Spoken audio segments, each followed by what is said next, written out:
From what I've seen from my research, Montevideo has been struggling mostly with finding fresh water. This tracks pretty well with research made in previous discussions, even though it is a coastal city and has big flooding problems. In fact, many coastal cities and high flooding cities have problems procuring water, interestingly enough.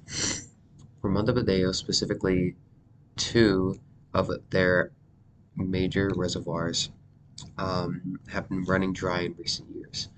One area I've seen that Montevideo has very little struggle in, at least as far as my research goes, is their food production and procurement.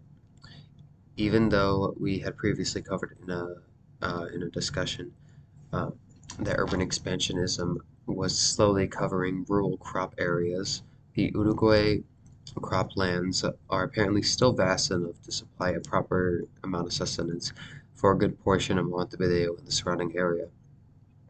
Also, because of the city's position along the coast, Uruguay Uruguay has many rivers running through the surrounding area that supply them with a good amount of fish and aquatic goods.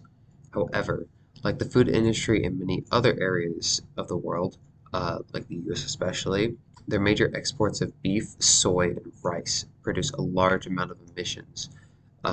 Beef and soy specifically, or in particular.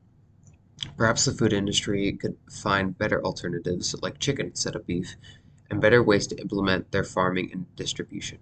From some brief research, I have found that the animal and food industry and the waste that they produce contribute a lot to water contamination. Maybe a reduction in the amount of animal products produced through industrialized means can reduce pollution and create more opportunities to source potable water.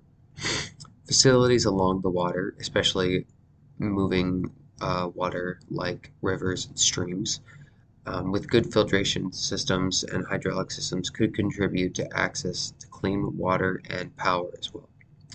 Efforts to clean the contaminated waters along the coast, which have been found to contain trace amounts of lead and other battery materials from more northern industries, like from the US, can also help increase the access to clean water. Thank you.